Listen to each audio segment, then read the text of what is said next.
Hey, good evening. Welcome to this February 5th edition of Off the Map Live. I am your host, Ben Licata, and I have a co-host this evening, and also my interviewee, Jake Meeks.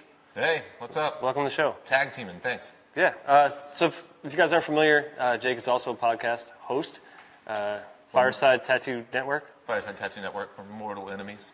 This is our... I don't think we are. Huh? Are we? This is for the crowd. It's not for us. I think we've always been cool with each other. It seems like it. I mean, I knew that they weren't going to be as good as us. From the very start. You know. Nearly impossible. But, you know, we try to support education in all forms, and other podcasts are pretty valuable. Yeah. Normally I would give you a whole rundown of sponsors and shit, but because it's an off week, I'm going to give you guys a break, and we're just going to chat. Yeah. Did it on the fly. Yeah. Drinking a beer at the bar. I'll do a quick thank you to Reinventing the Tattoo, Needle Jig, Cheyenne Tattoo Equipment, Voluted Digital for their tattoo release forum app, and Off the Map and Paradise Tattoo Gathering. I'll tell you a lot more about all those people next Monday on the show. Yeah. Hey, who's on the show next week, Gabe? Somebody that's got a hard act to follow. Napoli. Oh, Tennille Napoli from Australia is going to be on the show. Oh, an Australian. Yeah. They will be better than me. Well, she's pretty amazing, Yeah. and her whole shop is full of very strong, talented women. So I'm really looking forward to the show. And they speak Australian. It's English. But it sounds Australian, right? Oh, and we have Art Night hosted by Gunner, who you saw on our show last week. So if you guys are close to East Hampton, you can come hang out with Gunner. But enough about next week. Let's talk about this week. Yeah. Jake Meeks. What are you going to talk about? So people that aren't familiar with you, can you give us a little bit of history about who you are? Sure. I'm a almost 22-year tattoo veteran. I started tattooing in the spring of '96, which is... Got 20 years on me. Oh, yeah? Yeah, so I've been tattooing that long. I started Fireside, 2013. Fireside will be 5 years old this summer. I forget the exact month. Maybe Oh, June. nice. So you guys were just a little before us, right? When Off did the you Map start? Live will be 6 years old in August. Oh, no kidding. Yeah, so just barely. Yeah, Yeah, almost the same within time. a few months. So that explains. I will have been here for that long. Gabe had done a couple things a year before that, but we didn't get like official. So that explains a lot. Whenever I started Fireside, I was just introduced to podcasts, and I was looking for a cool tattoo podcast because I'd found podcasts on every other subject under the moon, and I couldn't find one with any like consistency. You know, there might be one they had a few episodes, but they hadn't released anything in 8 months or 10 months. Sure. And I was just like, well, shit. Can I say shit?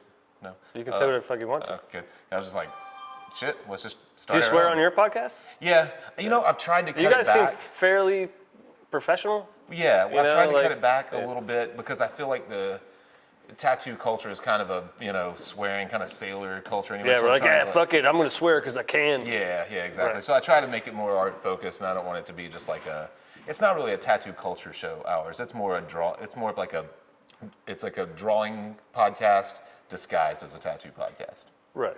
Yeah, I try to encourage people to be honest in who they are without any kind of like social filter as far as, I don't want them to put on airs to be like, well, I'm on camera now, because I want to try to expose people to who these artists really are. Yeah. So if you swear, you swear. If you don't, fuck it. It doesn't matter. Right. You know? Right. So can you tell me a little bit about why you wanted to start podcasting? I think it probably came from my apprenticeship and the first probably 10 years of my tattoo career. I felt like, this was well before social media, so I didn't really know what was possible out there. On occasion, you would see some really great tattoo come through, but for the most part, you saw tattoos that kind of looked like tattoos. Right. And I felt like in that era, in the mid-'90s of tattooing, there was a lot of sabotage between shops. There wasn't a lot of like communication. No one was really out to help anyone else. And there's even miscommunication, or like disinformation. Right. Like people would give you the wrong information. Yeah, intentionally, Right. especially if you showed any potential to be better than them. You know Yeah, what I God mean? forbid you were actually a trained artist. Yeah. Right. Yeah, which didn't exist. The idea of going to art school, like I've met a couple of your apprentices here tattooing at Off the Map this week, and they're like super accomplished illustrators, like really good. That was unheard of in the mid-'90s. No one, I didn't know anyone that went and spent $50,000 on art school to get a tattoo apprenticeship. It didn't exist. Right, because tattooing back then wasn't looked at as a viable career by anyone in the art field. because Right. it was looked down upon. Yeah, yeah, yeah. And that probably has a lot to do with why we started podcasting. I had started to go out and take painting workshops from fine artists and tried to start doing life drawing, plein air painting, things like that. And I felt like when I told the instructors that I was a tattooer, it was just like oh, good for you. You know, Oh, it yeah. wasn't like, oh, wow. Way to let me see what you go, did. way to Right, go. Yeah. Yeah, you're out there trying. Yeah, exactly. That's the way that I felt. So I was like, man, I should really try to do something that bridges that gap. You know, that not that I feel like we should kiss up to try to gain the respect of the fine art community, but it would be nice to be seen alongside of some great painters or great illustrators. Yeah, and I don't think you have to kiss up to anybody. It's just I think legitimizing tattoo art as actual art that's in the same line as illustration. Yeah. It's important. I think it's important. Yeah. And if they didn't see tattooing as a legitimate art form because they've only been exposed to sailor tattoos and stuff, then it's kind of your job to show them what that is. Yeah, yeah. And I also think that anyone that starts out tattooing, well, whatever style that they're into, they want to be better draftsmen. They want to be able to draw better. Everyone does. Yeah. And so, coming from a time in tattooing where it was very secretive and on the rare occasion someone could draw, which I didn't know a lot of tattooers that could draw. I thought of them as tradespeople, Like we say tattooer like we would say welder or Yeah, plumber. very much a craft, trade. very much a trade. Yeah. Right. But on the rare occasion they could draw, I felt like 5 years in, I felt like there were a lot of problems I still hadn't solved. And whenever I came across someone that had solved those problems, I was almost embarrassed to ask because I felt like they would be like, shit, dude, you've been tattooing 5 years. You should already know that. You know what I mean? Right, and tattooing is a very ego-driven thing, especially in the earlier days. You didn't want to look like you didn't know what the fuck you were doing. Right. You had to be like, no, I got this. Yeah, exactly. I'm confident. Yeah. I mark people forever. I can do this. Right. I don't need to ask you. I should ask you, but I'm not going to ask you. I don't want to look like I'm weak. Yeah, exactly. Yeah, and people are afraid. Yeah, and I think that what you guys are doing, what we're trying to do, and a handful of other people, it's. I think we're obviously moving in the right direction just based on the feedback. If you see the young artists that are constantly. There are audiences I think are really engaged on both sides. They ask a lot of questions. They say thanks a lot. They say, you saved me in this tattoo. I was about to start a piece that was really similar to what you were just talking about, or anything like that. And man, that makes it completely worthwhile to me. Just like shit, I really enjoyed your line work tutorial that you did. Oh, thanks, man. Which I was a little bit on the fence of Why did he do that? He put that out there. Yeah. That was a test. But, I'm okay with scratchers learning how to tattoo better. So because I'm not an old school tattooer. Yeah. And but it was out there, and I was like, that's ballsy. He just put that out there just like that. Yeah. But it was informative. Yeah. And thanks. it was helpful. Yeah. And I think that's the thing. And I put that out there almost like haphazardly, not even thinking about the response that it might get. And it got a lot of response on both sides.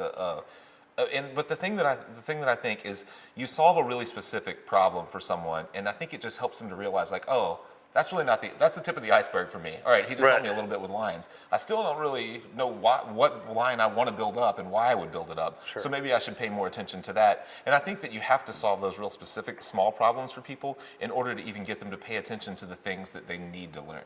And I would say the majority of the people that are going to watch something like that are already tattooing. And they're trying to get better, right. And they care about it, and they want to get better, and I think that's important. Whether they're working out of their kitchen or not, right. If they're trying to get better, I think it's okay to give them enough information so they can get better, because people will get better at tattoos. And the old school mentality of like, well, you're giving it all away, man, I think isn't valid in every circumstance. Yeah, I can understand why old school tattooers don't want new tattooers, because more tattooers, you have more competition. Yeah. And you've got to stay on top of your game. Yeah. But I think tattooing needs to have more educated tattooers. Absolutely. And it just forces people that are content in what they've been doing for years and years to step up and learn something new. And that's really, right now they're grasping at straws, in my opinion. This is the information age. It's over. The idea of hiding something about you can't. There's people out there that don't really know how to tattoo that are making instructional videos. Right. It's all out there. It's out there. Yeah. You can buy a machine from Walmart. Right. Yeah, that's absolutely true.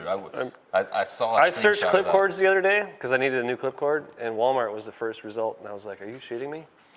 I can buy a clip cord from Walmart? Yeah. Not that I would. No, don't buy. I wouldn't. I would buy it from a supplier that I trust. Please don't. But you can. You can buy a machine from Walmart. Yeah. Amazon too. I saw. Amazon. The Chinese market has completely flooded Amazon. Yeah. So you can buy a knockoff of just about anything. The new FK Zion pen, you can buy that in any color you want. Is it It's $56. Oh, really? Wow. Yeah. Yeah, I saw it yesterday. That's a steal. Literally. It's a bootleg. That, it's because people will go to Chinese manufacturers because it's cheaper to do prototyping and stuff over there. Yeah. And there is no patent law, so Yeah. they just use those molds and techniques to make a worse version, and then they put it on the market. Yeah. You know? And I've talked to a couple of people that manufacture, Derb Morrison, a lot of the other stuff's made overseas. Even Russ Abbott, when he put out the color wheel, he had to have that produced overseas. Right. And both of those guys, and most anyone that's in this line of work or a lot of lines of work that they care about, would love to make something here. It just, Absolutely. you just cannot do it and earn a living. Just nearly impossible. No, I mean, you would, to make cartridge needles in the United States, you would have to charge people $60 a box. Yeah. No one's going to buy those. Right. I'm not going to buy those, Yeah. even if they are magic. I mean, I really like Cheyenne, but I don't always buy them because they're a little more expensive. Yeah. Although their craft series is pretty good. And they only put 10 in a box. I would almost pay for it if they put 20 in a box. I I'm in know. a private studio. I don't have a lot of storage space. I don't need twice as many boxes of cartridges. I need 20 cartridges Half in my as many. box. Yeah, I get that. And you know what? That's kind of like the most common complaint. It's like 10 in a box. Yeah. Be more efficient. Yeah. You're German. Right. You're good at it, being efficient. And even though they were the first ones to do it, I feel almost like they're trying to cheat you. Like, oh, you tricked me into only selling me 10, but everyone else just put 20. They started with 10 before the other folks were. Exactly. Yeah. I don't hold it against them. Their needles are great. But I love them. I've been using a Cheyenne pen for years, and I was using the Thunder before that. And I don't think they know that. They've never given me anything.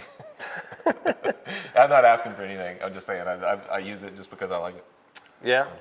Do you use their needles? Like you, I use them on occasion. I've bounced around. I've tried Helios. My go-to is T-Tech because they're super cheap. They get to I'm sure they get here even faster. They come from Canada, right? T-Tex? Like mine are here. No, they take a little while because they're from Western Canada, I think, don't they? I don't know. I swear, I never pay for expedited shipping. I order it 2 days later, they're there. all the See, time. I use mostly Needle Jig because they are in Pittsfield, Massachusetts. So I could order something right now, and Mark would ship it to me, and I would have it tomorrow afternoon, Oh, yeah, that's nice. which is pretty great. Yeah, yeah, And they're 20 to a box. yeah, It's pretty good, yeah, yeah, absolutely. and they work well. Yeah, that's the thing. I've had, there are a handful. The ones that Kingpin sells, the slot locks, I don't like those. I swear they're two pieces, and every time I go to take the cartridge out, the little comes clear apart. plastic comes apart. Yeah. It drives me I've crazy. actually shot them out of the end of my machine and be like, whoa, Yeah. shit.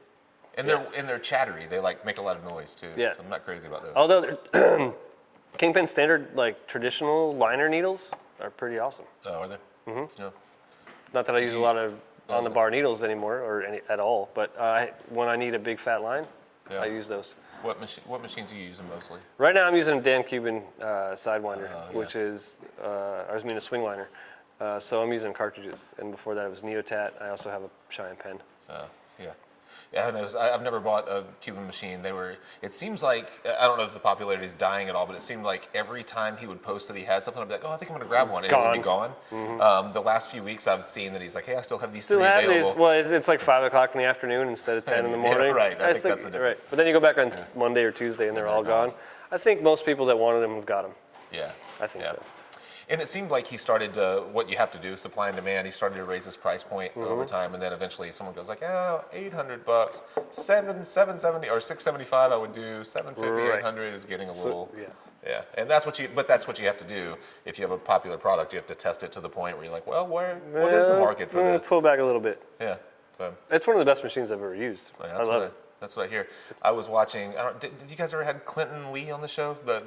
Clinton is one of the people that sold me on those. Oh, okay. Yeah. Yeah. He said he was the one that was selling me on them the last time I was down there. And he hasn't been tattooing very long. No. He's doing these crazy large scale, ornate, all linear stuff, and it looks like he's drawing with a Sharpie, just like powering that stuff in.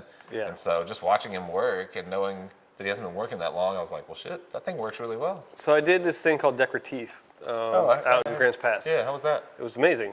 But Clinton was there. It was Clinton, Russ, Savannah Colleen, Matt Maddock was there, a lot of other illustrative artists. Yeah. And I got the chance to be like, man, how are you making these beautifully huge, crisp lines. And Yeah. that's when he sold me on the Dan Cuban machines. Yeah. He's like, this is how I do it. And then I asked Savannah, she's like, this is how I do it. Same Right. machine, same machine.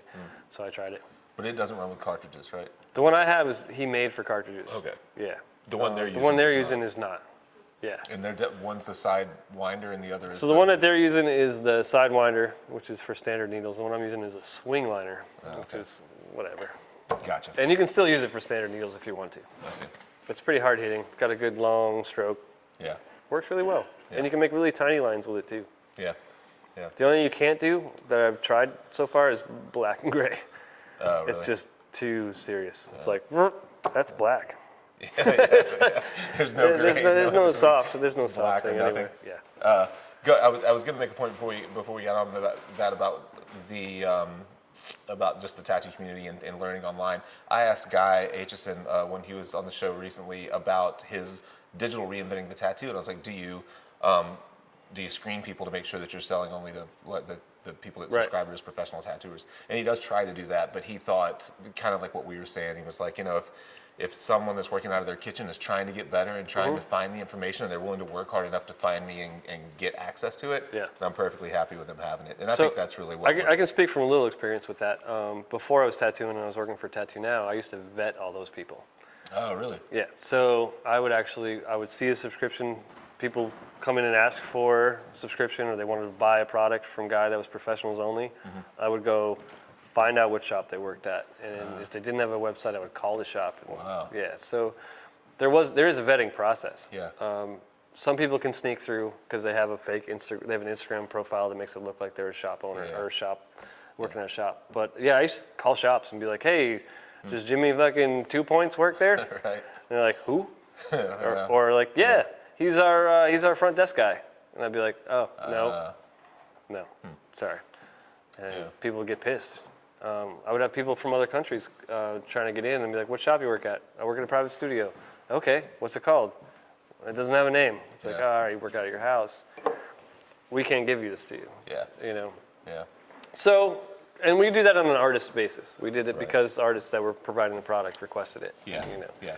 And that makes sense. And and the big thing that's changed that we're kind of glazing over as far as giving this information out is if someone doesn't do the research and gets a bad tattoo in someone's kitchen, that's their own fault. It's the cross contamination and bloodborne pathogens that are the issue, and they're just not as big of an issue now as they were when I started tattooing.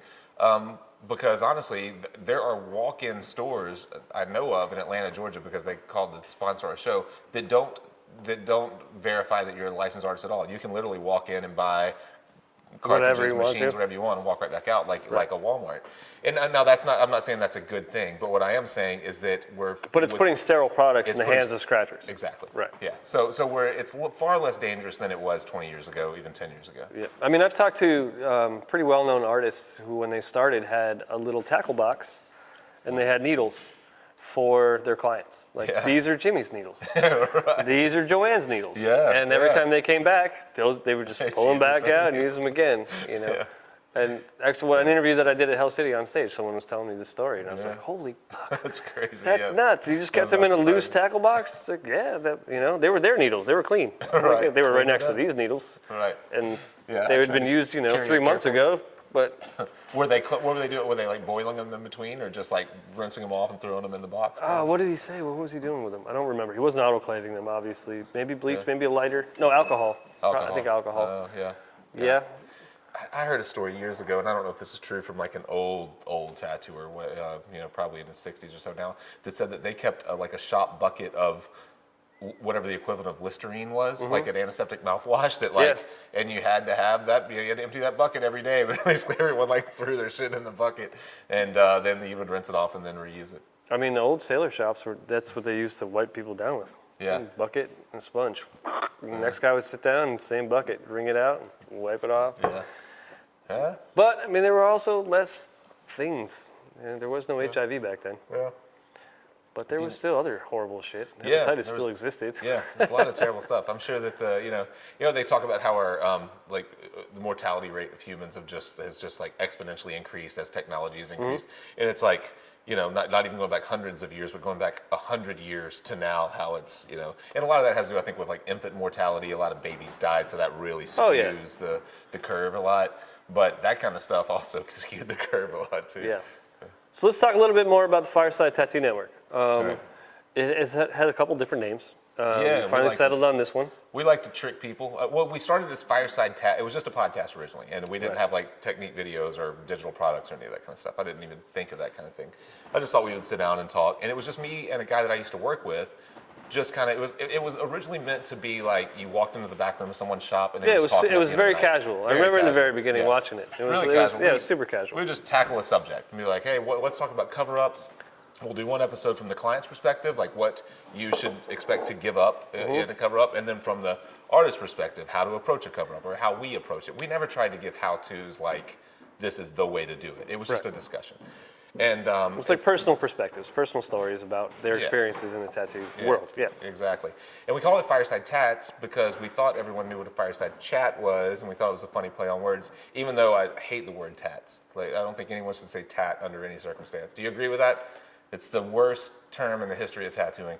But I say rad tats all the time. Yeah, you can do it being funny. But I say it as a joke, knowing that people are going to be like, it's very tongue in cheek. Yeah. Come on, I mean, I say like sick tatty and stuff like that from time to time. But of course. But you should never use tat as a like. It's not a real word. I mean, it's a real word, but don't use it. But we did it anyways, even though I was on the fence about it to begin with. But I thought it was close enough. Fireside chat, fireside yes, chat. It was an easy pun. It was an easy pun. My friend Ivy Dinosaur, who I used to tattoo with, came up with it. And I was like, oh, that's clever. And now, in my defense, Ivy is like 24, so I was like, oh, if Ivy knows of fireside chat, then everyone does.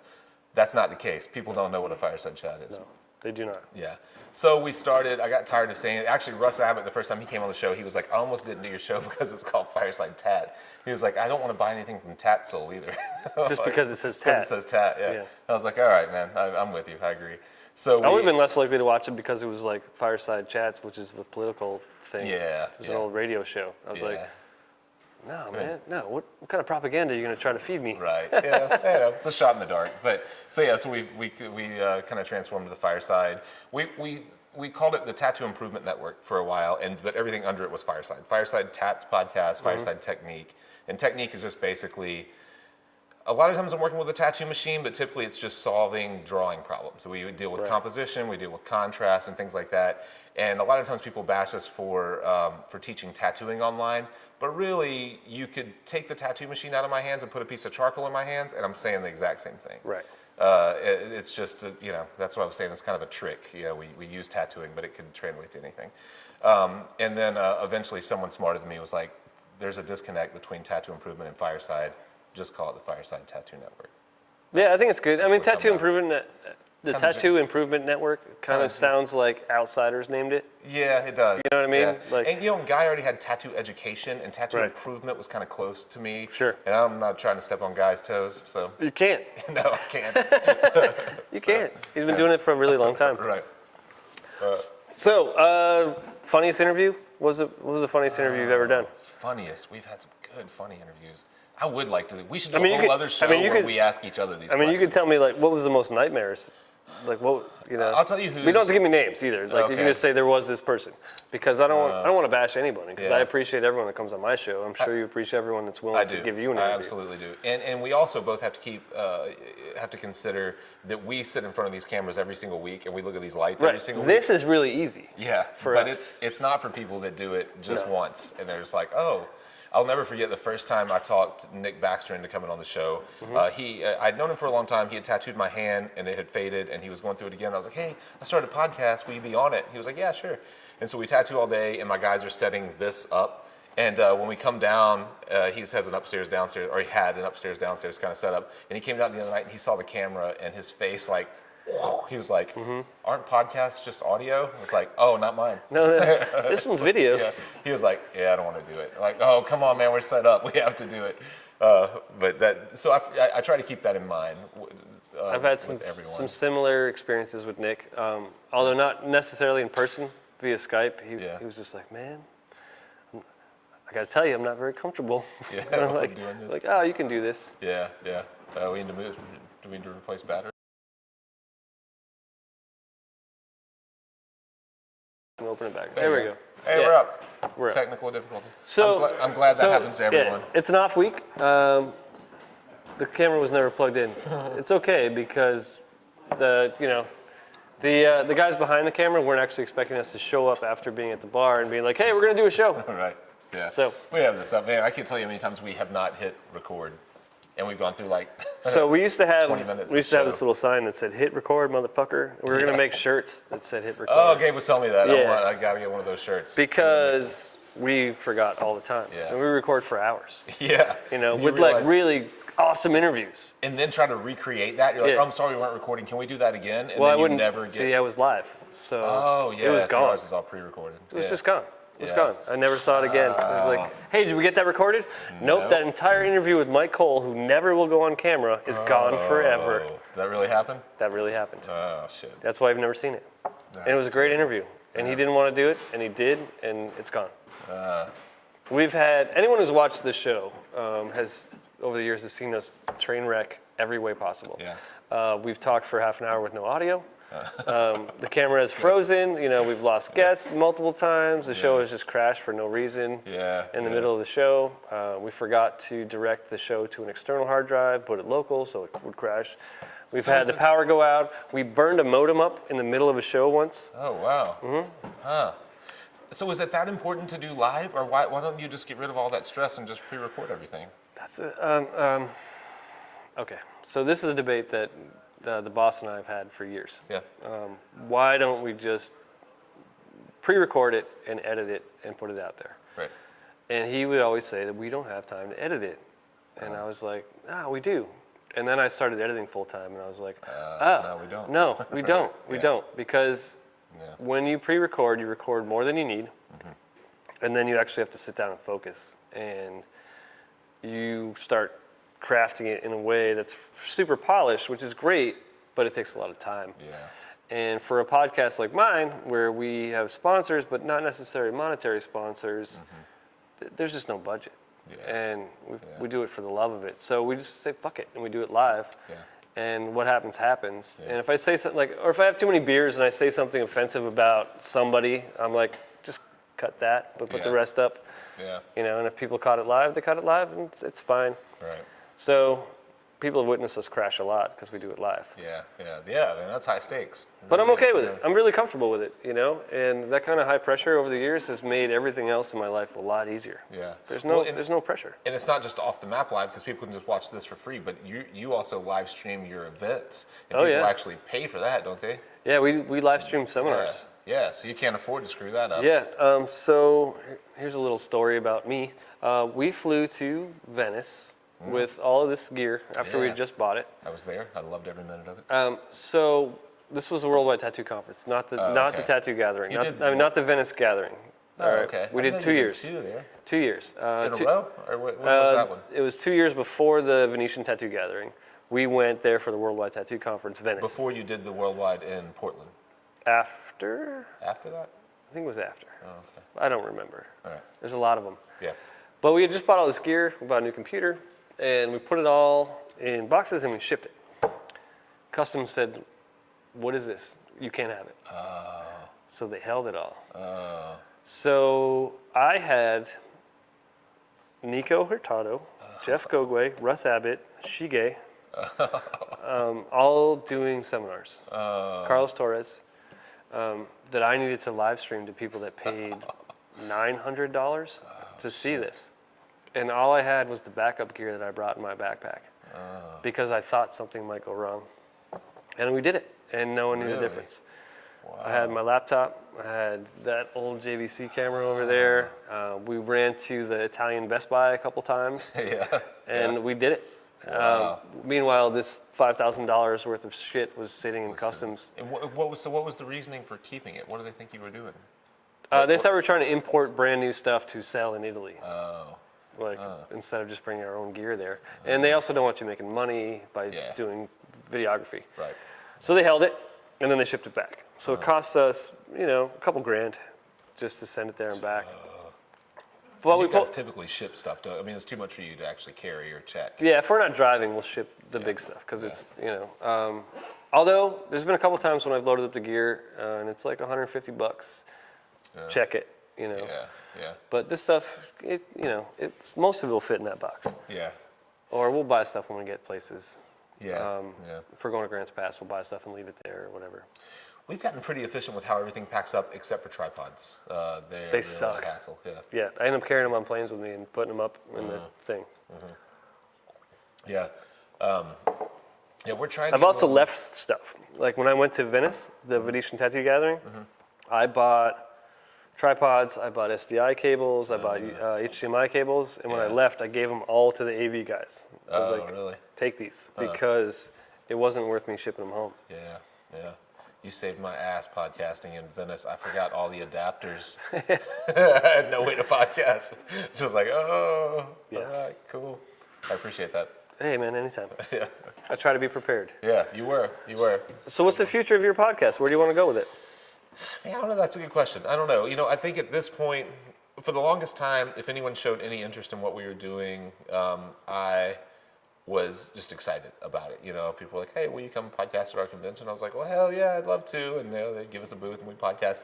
And now what I've found as the show grows and gains popularity is that it's time for us to be more strategic in how we approach it and who we align ourselves with, Right.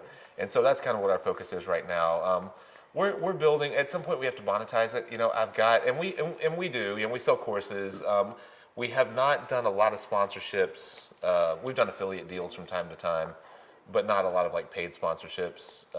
We've done a few. They always feel a little icky. Yeah, I don't like pitching people stuff. Even if I like it, I don't want to say this episode brought to you by or anything like that. I do that at every episode, but the people that are sponsors are guys just saying, Yeah. and Good. there's no money. It's because Guy is amazing and his products are great, and we facilitate reinventing the tattoo. Right. We use Voluta Digital's release forms, and they're awesome. Yeah. And Conan Lee is a great dude. We talk about his stuff, and the rest of our sponsors are like Off the Map and Paradise. Yeah. And the few times we've had paid sponsors, it's just kind of felt a little like I don't want to be a shill. And I appreciate the money. It helps us get stuff like this. Yeah. But you got to be careful who you're amplifying. Right. Exactly. That's a good way to put it. Who you're amplifying, and that's what I think. We've gone this long, and our show pays for itself. We pay for our travel, and we fly a lot, and we bounce. We don't do a lot of these style shows. We do them like you and I are doing it. We don't do a lot of like Skype shows. So I have to fly. I've got 2 camera guys, so that's 3 plane tickets everywhere that we go, and it will. We do enough to cover that, but those guys don't make any kind of a living off of it. They go to work every day, and then they come back and do this. So I think we have teach you how to do it by yourself.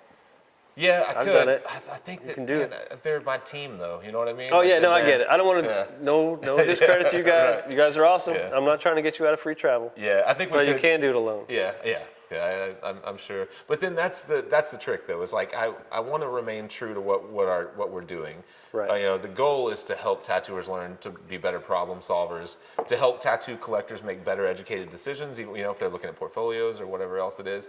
And so it's like, well, how do you make a living and do that at the same time without getting overly salesy? We recently monetized our YouTube channel. We hadn't done that for years. Whoops.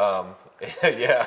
Well, intentionally, we started out monetized, and I would go to watch our videos, and I'd be like, oh, it's a fucking ad. Skip. And so finally I realized, and of course this is when we had like 9 subscribers. I was like, this doesn't pay anyways, demonetize. And then the next thing you know, we've got millions of views and a lot of subscribers, and I'm like, we probably left a lot of money on the table. Yeah, left a lot of money on the table. So we recently re-monetized. So I apologize to any Fireside people that have to watch ads now, but I think people are pretty used to it. Yeah. Every social media platform is advertising to you. yeah. I know. I watch YouTube videos all the time, and I'm just like, I'll wait the 5 seconds. Yeah. Click. And if it helps pay for some of the shit that I'm interested in, that's Yeah. cool. We monetize our YouTube channel too. It's not, we don't make much on it. We don't make much. Our biggest month was maybe like $140, $150, and like It's like, what does that pay for? Right, not too much. Not a lot. Now, if the two of us sat down and played some video game and acted like idiots while we did it, we could rake in a lot of cash. No disrespect to the video gamers that watch my podcast. Sorry about that. You guys are awesome. Yeah, cheers, guys. Sorry. I know. Well, we were on Twitch for a while, so we did see So some what, of you guys. What is that about? I saw Unkindness Art, Teresa Sharp's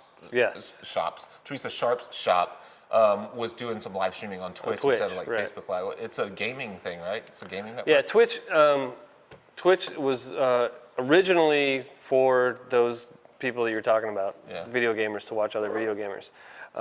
And then they had a little branch called Twitch Creative. And it was people live streaming painting, live streaming sculpture.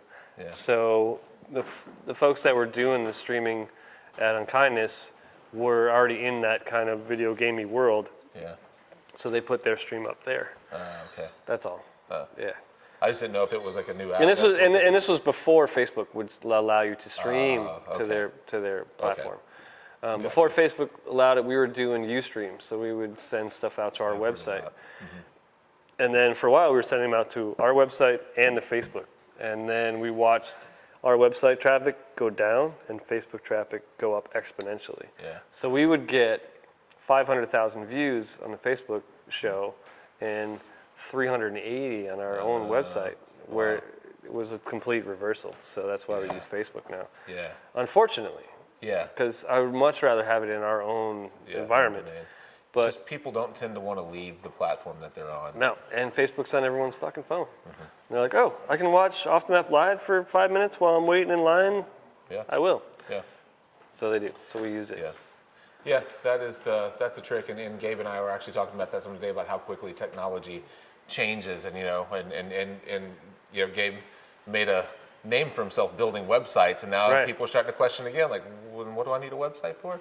I'll tell you what. This is going to sound like I'm just like selling the company, but I was showing one of my coworkers today about how I was thinking about taking down my original artwork off my website, because when you searched it, it would come up first in Google. Oh. Because it's through Tattoo Now, if I search David Bowie ink drawing on Google, my drawing comes up first, which is great if it's my tattoos, but it's my original artwork. Yeah. So that's why a website works. Like, I'm no one in the world of art or tattooing, but if you search lion skull ink drawing, you're going to see mine first out of everybody. And that's because I have a real website attached to a real network. Yeah.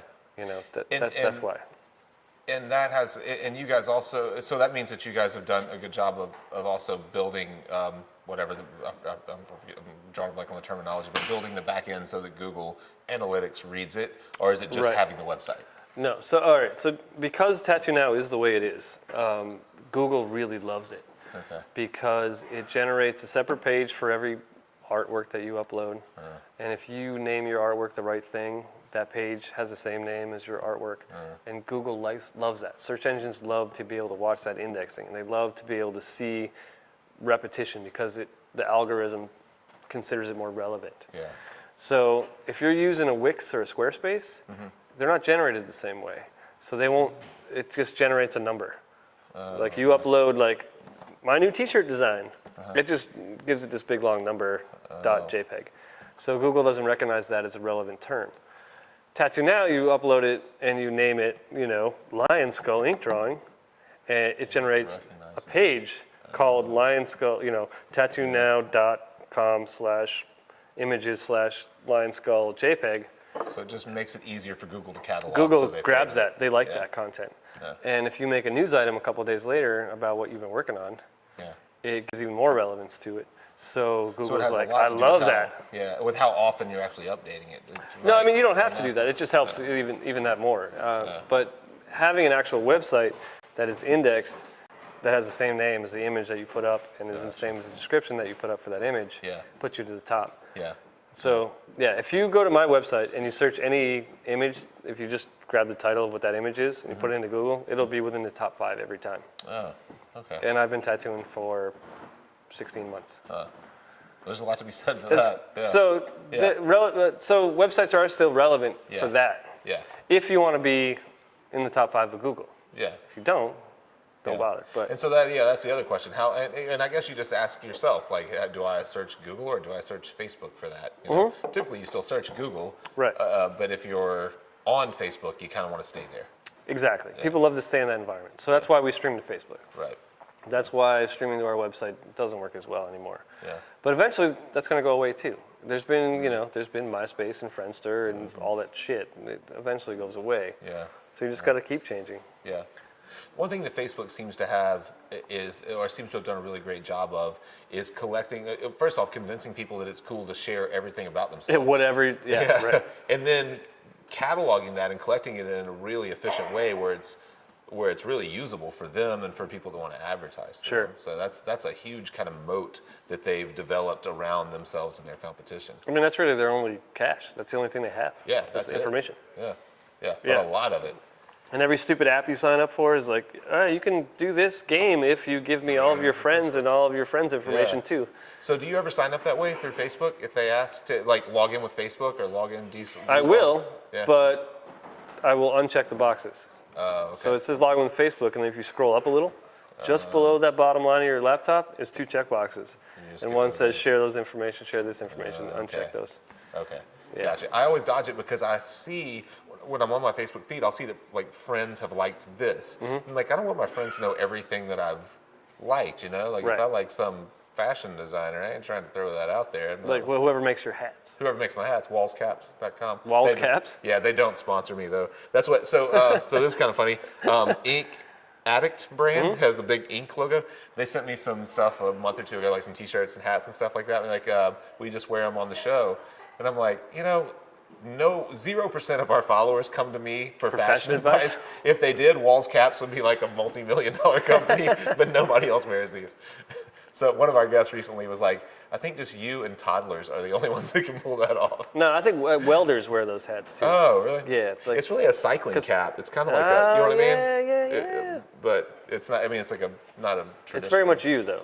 I see that cap and I'm like, oh, that's Jake. Yeah, thanks. It's The good. funny thing is, if I'm walking through a convention and I'm not wearing this hat, no one No one knows knows who who I the am. fuck you are. Yeah, but if I put this on, I'm like, hey, Fireside. That would be me without my beard. Yeah, oh, absolutely. Right. Yeah, no doubt. I haven't had it forever, Yeah, but people. I've never notice. seen you without it. So, No. yeah. Well, there you go. I just wear hats that people give me that are cool. What is that one? This is from Timothy Bohr, Bohemian Tattoo. Oh, yeah. I just wanted it because I liked it because it was simple. Yeah, I do like simple hats that have just like the small logo. Yeah. We've been thinking about doing some Fireside like caps, and we've got a little round logo with a microphone converts to a tattoo machine that would work well in that. He saved this one for me for he carried it around the convention to convention and then finally brought it to Paradise. He's like, man, you got to take this hat. I've been saving it for you since you told me you needed one. Because the first time I asked him for one, he's like, I only have large. I was like, no, I need a medium. That is then- cool. That was Timothy Bohr. Timothy Bohr. We yeah. we had him lined up for a show in Nashville whenever Ink and Iron. What's the Ink West and Coast Iron. Fest? When Ink and the Iron one came to that, Nashville. the one that completely fucked up in Nashville. Yeah, it bombed hard in Yeah. Nashville. One of the best shows we've ever had because nobody was tattooing, so they had plenty of time to Oh, podcast. right. It I'm worked sure. great for us. We had all kinds of people on the show. Really bad for anyone that was supposed to get paid. Yeah, if they were trying to make money. Yeah. And the one thing, the crazy that they did, I hate to bash people on the show, but this was like I the know, most, man. You guys were completely irresponsible. This was the most asinine thing I've ever seen. The tattoo venue was here. The music venue, which had Like huge down the music street? not just down the street, far down the street, like a 15-minute walk. Like shuttle bus down the street? Shuttle bus down the street. And you could only, I forget where it was, but you could only buy tickets at one or the other. So if you wanted to go to the music venue, you couldn't buy the tickets at the... You had to go there? You had to go there and then come back and get tattooed. Oh, man. It was the craziest setup. I might be wrong, but it was something crazy like that where you had to go to one event, or go to one venue to come back to the other. For us, it was great. We met some cool people there. We got some great interviews for anyone that was trying to make some tattoos. It's definitely one of the historic failures. You can read it on all kinds of news websites Yeah, about how yeah. bad they fucked up. They planned it on UFC was there that weekend. There was a huge music act, not Jane's Addiction. Somebody big was there. They planned it on a weekend that had a ton of stuff happening in Nashville too. So, Oh well, live and learn. that's right. Don't try to make all the money. Yeah.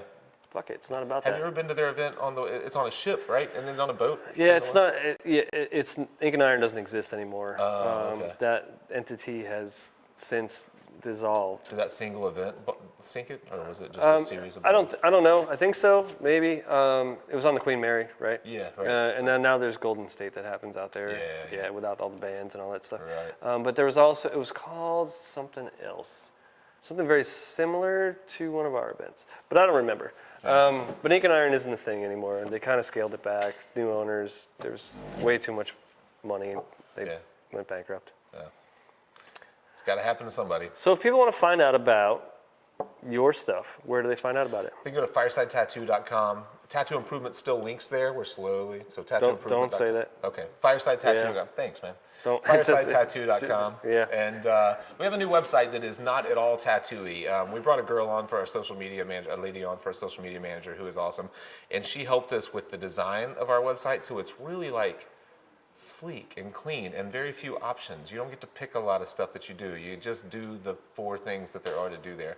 Podcasts are not there. There's a link to our YouTube channel that has, I found that YouTube does a better job at organizing podcasts than we do on our website. They're pretty good. Yeah, so we just like send everyone there for that. But it does have our courses. It does have blogs. It Can you find your podcast on the Apple Podcast Store? Yeah, it's on iTunes, Stitcher, all those things. Yeah. Whatever it goes to. Do you guys upload We're on audio? iTunes. Do you use Libsyn? What do you use as a, like, we upload everything to Libsyn, Libsyn, and they send it out to every like. No. So when we were doing our podcast, when I was in charge of it, I would actually have to change the XML file and upload it to a server. Oh, gotcha. More computer nerdy. We didn't use the service. We just did it. And it's really easy to do. If you can host your own XML file, you can put it anywhere you want to. Oh, okay. Yeah, and you just point all those services to you. So when the XML file updates, I know this is kind of computer nerdy stuff. Yeah. When your XML file updates, it automatically will change. Gotcha. So- Gotcha. Just updated ours today.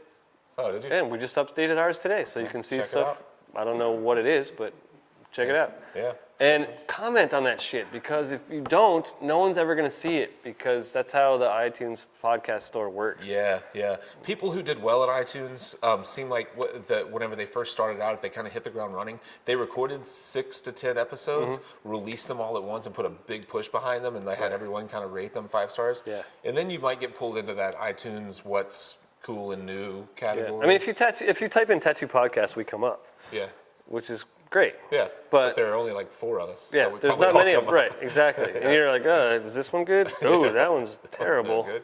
How's this one? This is Yeah. a bunch of guys just yelling at each other. Right. Yeah. You know? Yeah. Yeah.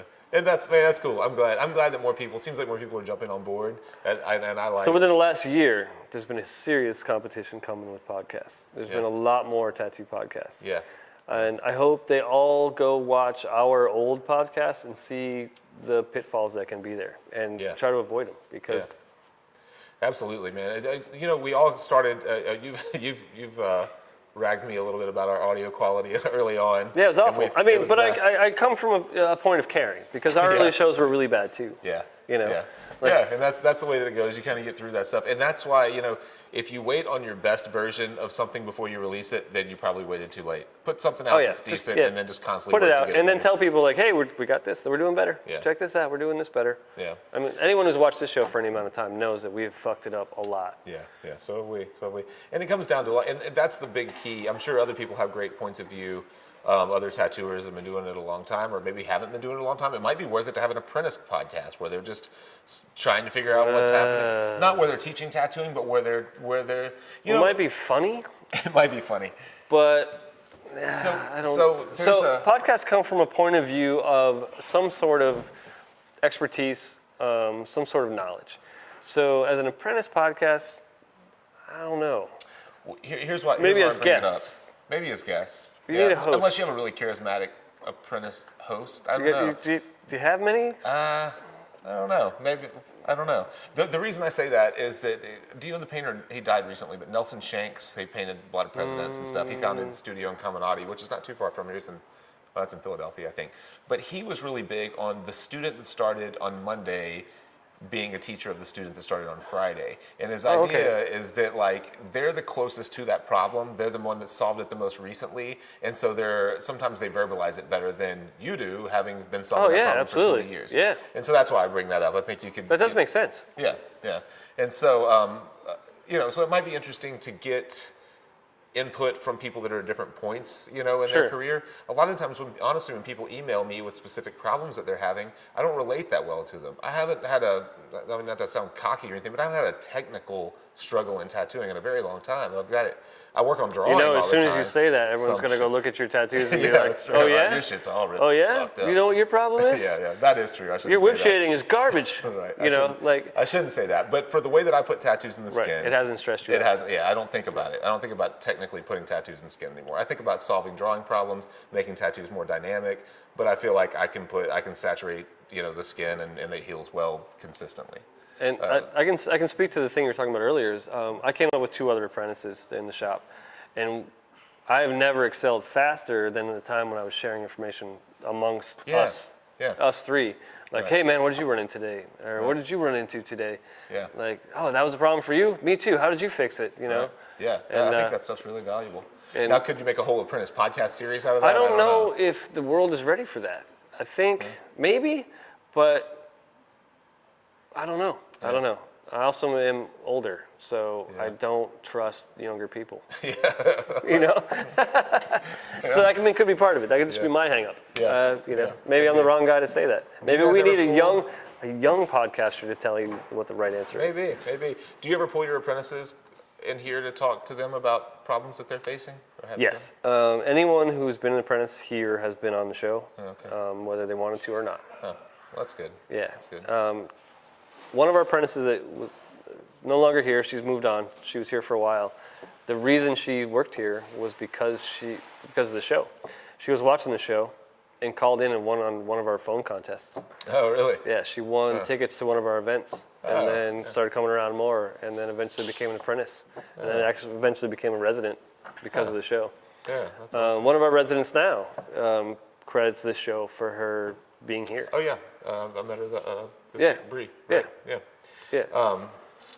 Yeah. You guys do a great job of that, of like engaging people in like in an immediate way, where it's like, hey, call in right now and you could win this, or you could do Right. this, or you could. Gabe was talking about residents having the opportunity to win like a trip to Japan with Jeff Gogwe and things like that. It's really cool. It's a great way to like motivate people to work hard and be engaged and help grow. Yeah, and the Japan trip's a little different. It's not like a contest, It's more of like it's like an extra. It's like a bonus. Yeah. You don't have to get it, You can work and be super successful here, never go to Japan, but it's an extra. If you're willing to put in the extra, you get the extra. Yeah. That kind of thing. Yeah. We try to engage everybody. We want everyone to be better. And it's amazing seeing the effect of some of the stuff that we've done come back, like Bree. Like Lucas Luz is a tattooer from Brazil who watched the show since he was 12 years old and now travels the world as a professional tattooer. Oh. And He he's watched this since he was 12? yeah, he was a little kid. How old is he now? Oh, He's I guess 19. it's I guess Wow. 18, Yeah. 18, 19. See, yeah. that's the thing. You think 6 years, 5 years we've been around, and you think, well, we're still kind of early on. There are tattooers that have like been introduced to the medium and have become accomplished, like have gotten good. Yeah. And really, we might have some. Well, we've had some input in that. They'll look back and say, absolutely. like, Yeah. my mentor helped in this, but then I watched this show for this and that show for that, and that's something we'll continue to see more and more. And I think that's where the real value. I mean, is. I travel and people know me. They're Yeah. like, yeah, I've been watching your show for 4 years, 3 Yeah, years, whatever. absolutely. I was like, really? Yeah. Me? That's awesome. I just drink beer and Yeah. talk to people. And at some point, before we know it, at our age especially, they'll be 20-year veterans, and they'll be like rock star tattooers. Right. You know? And they'll be like, oh man, you remember watching the Fireside Tattoo Network? Man, that was great. Those Yeah, guys gave right. me information that I thought was going to ruin the tattoo world. Yeah, right. Yeah, exactly. So yeah, that's the cool thing about doing this. It's the cool thing about what technology has done and what this like kind of exponential growth of tattooing and information sharing has done. And I think, if you're at this point, if you're trying to hold on to this kind of cloaked society that we No matter how cool as it might sound It to does be a sound part of that. cool. Yeah, That's true. like I would love to be part of a secret society. Yeah. We got to let it go. Yeah. And we got to support everybody. Right. And everyone's got to learn. And if people make better tattoos, tattooing will be better. People will expect better tattoos, and the world of tattooing is going to be better. It will, and know? people who need to be weeded out will be weeded out. Agreed. The Yeah. people that you're trying that they're so afraid of us sharing information with, they'll solve their own problem. They're going to fall out because they're not dedicated enough. Absolutely. So this has been Off the Map Live. This is Jake Meeks. Thank you guys. This What's was a on your blast. next show? Do you know? Oh man. So he records the show, so he doesn't Yeah, really we record know. the shows. I don't know what's next. Okay. I don't put them out in any particular. I don't edit them or put them out. But I know we have a few in the bank, so we'll see. We just pushed because I was here and I wasn't involved. I asked him to re-push an old episode next week, actually, with Toto Brennan. Have you ever met that dude? Oh yeah, no Toto. Super cool guy. Yeah, and I was just rad guy. Yeah, I was just going back and looking through old episodes that I feel like didn't get enough attention. Mm-hmm. You know, you have a lot of episodes where you'll flip back and you're like, why does that only have 3,000 views? Because it was early. Because People it was didn't know early, yet. yeah. And so I've been going back and trying to push those, pull those ones out of the Yeah. archives and be like, watch this. This dude was great. So that's it. Toto Brennan is coming out. What's up, Toto? I don't know if you watch shows regularly. He's been tattooing since the 70s. He probably doesn't watch a lot He of knows this show. Does he? Yeah, he does. Yeah, Has he been on? we've talked about it. He's never been on the show. Man, he should be. We've He's actually awesome. sat in the waiting room of the shop and talked about doing the show, and never made it happen. Yeah. Oh. Well, you should. Anyway, someday. Thanks for watching Off the Map Live. This impromptu episode is brought to you by the Fireside Tattoo Network. Oh, thanks. Hey. They might be our competitors, but we're all on the same team. Oh, man. We're not competing. We have similar but unique ways of saying things, right? And Now that they're making seminars, though, I don't know. No, we're not doing any live events. That's all you. Well, I mean, all right. Nothing live. You will never come. We'll talk to you later, because we'll get into this later. Have a good night. Joe, we're done. Decorative. The main focus, main We intention was to talk about ornamental tattooing. Oh, no shit, And really, it's I the didn't know that. conscious I wouldn't have known decision that. of removing the picture. Well, let's do or the a two for the price of thing one from your deal. tattoo. Today, Oh shit! I want I to didn't know that. throw myself at your mercy and attempt to design a tattoo in front of you on my computer using a graphics tablet. Apparently I can do this design in about an hour and a half and get it ready for a stencil. So we're going to see how well I do under the gun with that. My seminar is going to be called the Jade Effect, and I want to make sure that I talk about where I came from, and I want to encourage everyone that even if it looks easy, it's not easy, and it takes a lot of practice. I'm still not perfect, and I never will be, but I think that I have some good things to offer. I also want to tell some really bad jokes, maybe really well, maybe really good jokes really bad. I don't know. Going like this and this for 10,000 hours, you're going to get good at doing those two things, this and this. I really want to just share with you what I've learned by focusing on large-scale work, because that is my true passion. I really focused in on what I love, which was a Japanese Art Nouveau blend, and I was gearing towards larger scale. But the thing is, when you haven't done a bodysuit, it's hard to get a person to get a bodysuit. So I'm just going to share with you the things that I have encountered and really invite you in to my new 10-year journey, which I'm 2 years in.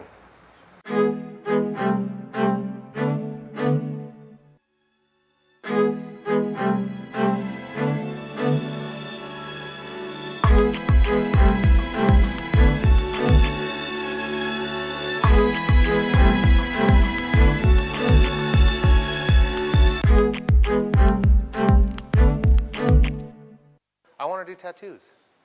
And if it was made illegal today, and all the supplies were illegal and all that, I would still find a way to tattoo. Yeah, I would go back to tattooing out of my house. I would do it underground. I'd get Japanese on it. Decorative,